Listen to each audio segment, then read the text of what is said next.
There's room at the bar. It's a family event, my sister-in-law sneered when there was no seat for me. My in-laws chuckled. Well then, I'll find myself a seat, I smiled, and headed to the manager. 1 minute later, their smug little show came crashing down. I've always found solace in the quiet aisles of bookstores, the kind where time seems to have its own rhythm and stories leap from tattered pages. At 29, running a business that my parents helped me set up, I often escaped to these havens, seeking the company of books over people. That day at Dusty Pages, a little haven tucked away in the city's heart, was no different, or so I thought. As I wandered through the maze of shelves, my fingers traced the spines of countless books, each holding a universe within. My quest was specific, a rare antique edition that had eluded me for months, and there it was, almost glowing amid the dust and shadows. As I reached out, another hand mirrored mine, halting inches from the prize. Startled, I looked up into a pair of curious eyes. The owner of the hand was a man about my age, with a kind of easygoing charm. "Oh, I'm sorry," he said quickly, retracting his hand. "Were you going for this one?" "Yeah, I've been on its trail for ages," I replied, surprised at my own honesty. He gave a half-smile. "Me too, it's a tough find. But go ahead, you found it first." His gesture, so simple yet rare, caught me off guard. "Are you sure?" "I mean, we both found it at the same time," I said, feeling a strange mix of guilt and gratitude. "Yeah, I'm sure. I'm Luke, by the way," he introduced himself, extending his hand. "Nice to meet you, Luke. Well, let's just say I'm a fellow book lover," I said, shaking his hand. His grip was firm, friendly. We both chuckled, and I took the book, feeling a twinge of victory mixed with sympathy. "You're a rare breed, Luke, giving up a find like this." He shrugged. "Books come and go, but it's not every day you get to make someone's day." I laughed. "Well, you've certainly made mine. I'm in this place often, but I haven't seen you around. You a regular?" "Nah, first time here. I usually stick to the tech world, but there's something about old books, you know." I nodded, understanding all too well. We found a corner table amid the stacks and started talking about books, life, and everything in between. He was easy to talk to, a listener with stories of his own. He was curious about my business, but I dodged the topic, not ready to delve into the whole successful businesswoman with family support narrative just yet. Hours slipped by like minutes as we talked. I learned about his tech job, his love for hiking, and his surprisingly good taste in old movies. In turn, I shared my love for antique books, my random adventures, and my guilty pleasure of bad reality TV shows. As the bookstore began to dim its lights, signaling closing time, we exchanged numbers. "It was really great meeting you, Luke. Maybe we can do this again. Talk more about books, or anything else," I said, feeling a connection I hadn't anticipated. "Absolutely," he replied, his smile genuine. "I'll hold you to that. And maybe next time I'll find the book first." After several months of dating Luke, the inevitable happened. Meeting his family. He'd warned me about them, how they were a bit, well, let's just say they had their quirks. He was especially worried about them finding out about my business and the money situation. So I decided to play it down, saying I was a freelancer, just a simple girl writing articles, nothing fancy. We drove to his parents' house one Sunday. It was a modest home, the kind that had seen better days. The moment we walked in, I felt the weight of their eyes sizing me up. "Mom, Dad, this is," Luke started. "I'm Emma," I cut in, offering a smile that felt more like a shield. His mom, a stern-looking woman with a permanent frown, gave me a once-over. "Emma, huh? And what is it you do?" "I'm a freelance writer. I write articles for websites," I replied, trying to sound as humble as possible.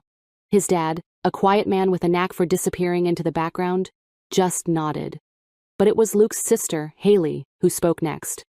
"A freelancer? So, you don't have a real job?" Haley's voice dripped with a mix of curiosity and disdain. I felt Luke's hand tighten around mine, a silent plea for patience. "Well, it pays the bills. It's honest work," I said, keeping my tone light. Haley snorted. "Sounds more like freeloading to me. Bet you're just waiting to latch onto Luke's income." Dinner was an awkward affair. His parents made small talk, asking Luke about his work, barely acknowledging my presence. Haley, on the other hand, was like a dog with a bone, dropping snide remarks every chance she got. So, Emma, freelancing must be tough. Bet you don't get to go on fancy trips or buy nice things, Haley said, her eyes sharp. I forced a laugh. Oh, I manage. I like simple things. Luke tried to change the subject, talking about a recent project he was working on, but Haley wouldn't let up.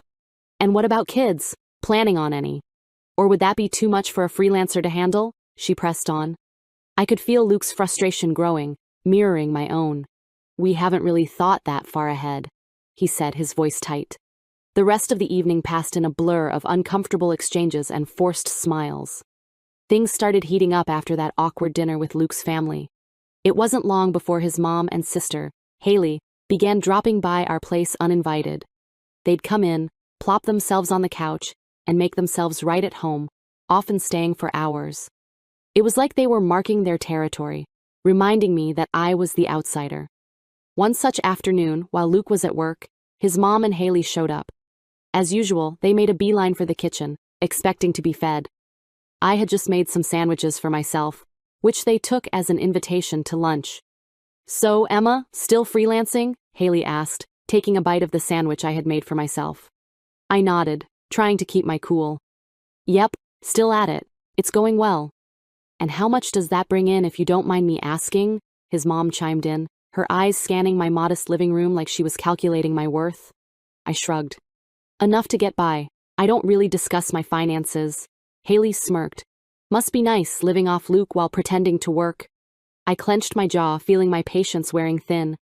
Actually, I pay my own bills. Luke and I keep our finances separate.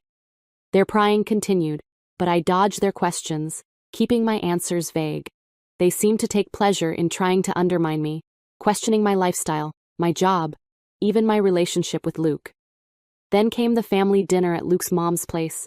It was supposed to be a casual get-together, but it felt more like a trial by fire. We all sat around the dining table, the air thick with unspoken tensions. Haley, who had been oddly quiet, suddenly turned to Luke. So, brother, for my son's birthday, you could get him that gaming console he's been wanting? It's a bit pricey, but you can afford it, right? Luke, who had been picking at his food, looked up, surprised. Haley, you know I can't do that. Things are tight right now, what with the wedding and all. Haley's face turned sour. Oh, so now that you're married, you suddenly can't spare a dime for your nephew. Luke's frustration was evident. It's not about that, Haley. Emma and I have our own expenses. I can't just splurge on expensive gifts. The argument escalated, with Haley accusing me of monopolizing Luke's finances and attention. You've changed, Luke. Ever since she came into your life, you've been stingy and distant. I could feel everyone's eyes on me, the unspoken blame hanging heavy in the air. Luke tried to defend me, but Haley wouldn't have it. She stormed out, leaving a trail of tension behind. After the blow-up at the family dinner, Luke and I decided we needed a break from all the drama. We planned a short trip to the mountains, a chance to clear our heads and get some breathing room. It was a peaceful, rejuvenating escape, just the two of us and nature. But the moment we returned, reality crashed back in, harder than ever. We barely had time to unpack when there was a furious knocking at our door. I opened it to find Haley, red-faced and fuming. We need to talk, she said, pushing past me into the apartment. What's going on, Haley? Why are you here? I asked, closing the door.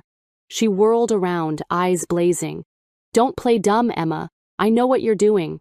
You're bleeding Luke dry, using his money to go on fancy trips and buy expensive stuff. And now you're turning him against his own family. I was taken aback by her accusation. Haley, that's not true.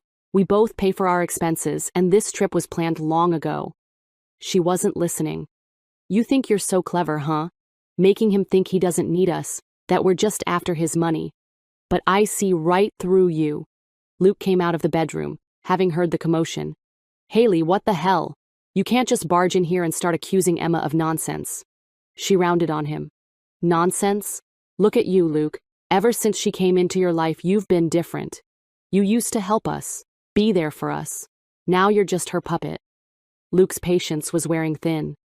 Haley, I'm not anyone's puppet. Emma and I make our decisions together. And as for helping you, I can't keep bailing you out every time you have a financial problem. Haley's anger seemed to boil over. In a fit of rage, she swept her arm across the coffee table, sending my collection of antique books crashing to the floor. "This is what you care about now? Old, useless books and a gold digger?" I gasped, rushing to salvage my books. Luke grabbed Haley's arm, steering her toward the door. "That's enough, Haley, leave now." She struggled against him. "You'll regret this, Luke, choosing her over your own family." After she left, the apartment was eerily silent, the tension hanging thick in the air. Luke helped me pick up the books, his face a mix of anger and regret. The days following Haley's outburst were quiet, almost eerily so. Luke and I had started to relax a bit, thinking maybe, just maybe, his family had decided to back off. That was until we got the call from his mom about her birthday dinner at a fancy restaurant downtown. When Luke mentioned that his mother's birthday dinner would be at Le Jardin, I couldn't help but grin. I had a special connection with that place, a little secret I hadn't shared with anyone, not even Luke. As we drove to the restaurant, I could sense Luke's anxiety. He fidgeted in his seat, clearly worried about how the evening would unfold after the recent tensions with his family. "You okay?" I asked, reaching over to give his hand a reassuring squeeze. "Yeah, just hoping tonight goes smoothly," he replied, forcing a smile. Le Jardin was as elegant as ever, with its dim lighting and soft music, creating an intimate ambiance. Luke's family was already there, seated at a large round table. The scene was lively, with animated conversations and laughter, but it all seemed to pause as we approached. I quickly noticed there was only one empty chair. Luke, with a hint of confusion in his voice, addressed his sister. "Hey, Haley, why is there only one seat? We're both here." Haley, with a smirk that didn't quite reach her eyes, said, "Oh, Luke, we assumed Emma wouldn't mind. After all, this is a family gathering, and she's not really family, is she? Maybe she can find a spot at the bar." The table erupted in a mix of awkward chuckles and murmurs. Luke's face turned a shade of red, a mixture of embarrassment and anger. I felt their eyes on me, expecting me to react, to show some sign of hurt or outrage. But instead I laughed, a genuine, hearty laugh. "That's quite all right, Haley. I wouldn't want to impose." Luke, still holding my hand, looked at me with a puzzled expression. "Emma, you sure you're okay with this?" I squeezed his hand. "Absolutely. Don't worry about me. I'll find a place. Enjoy the dinner." As I stepped away from the table, I could feel their eyes on me, a mix of surprise and uncertainty in their gaze. I approached the restaurant manager, a familiar face, with a confident stride. "Hi, John. Seems there's a bit of a mix-up at our table. Could you find a spot for me?" I asked, my tone light but firm. John's professional demeanor broke into a smile of recognition. "Of course, Emma. For the owner of Le Jardin, we always have the best table available." The words were loud enough for Luke's family to hear, and I glanced back to see their expressions shift from smug satisfaction to utter shock. Haley's and her mother's mouths hung open, their plan to belittle me backfiring spectacularly. As John led me to a beautifully set table in a prime location, I couldn't help but savor the moment.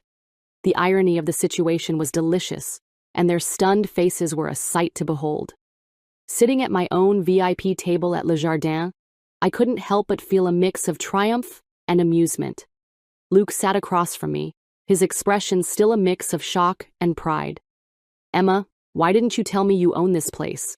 he asked, eyes wide with curiosity. I shrugged, sipping my wine.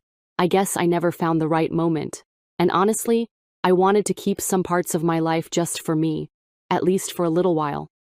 He laughed, shaking his head. "This is incredible. No wonder you weren't fazed by Haley's comment. Our meal was delightful, the food exquisite as always, but the real entertainment was the drama unfolding at the family table." Midway through dinner, Haley and Luke's mom, with hesitant steps and awkward expressions, approached.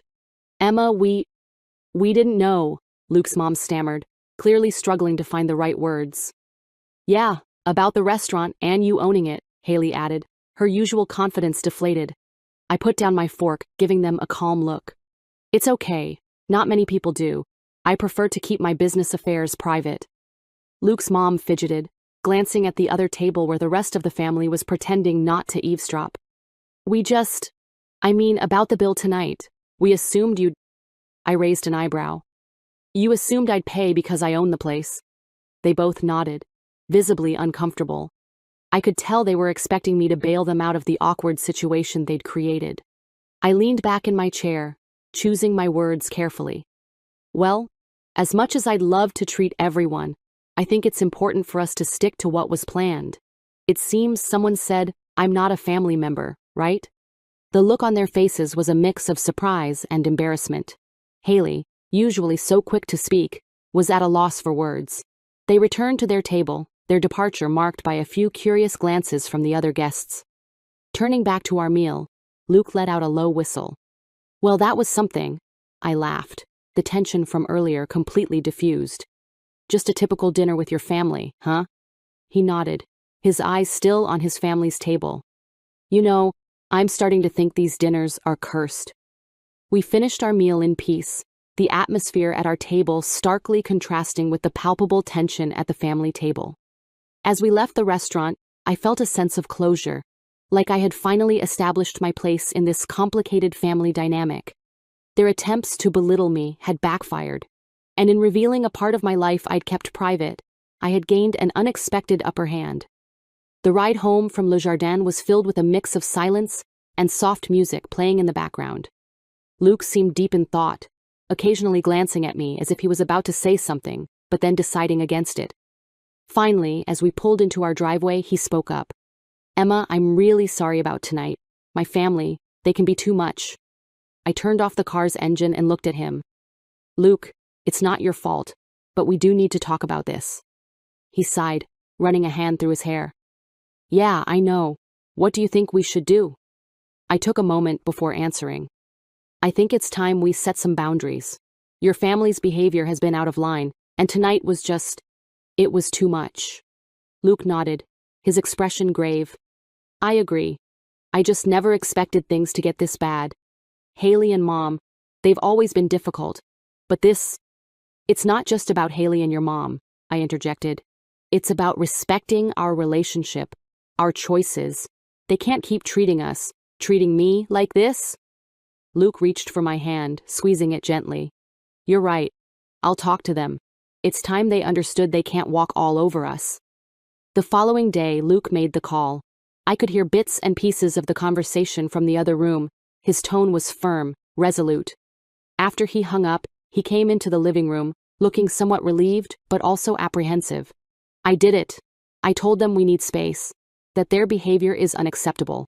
They didn't take it well, but I think it's for the best. I got up and gave him a hug. Thank you, Luke. I know that wasn't easy.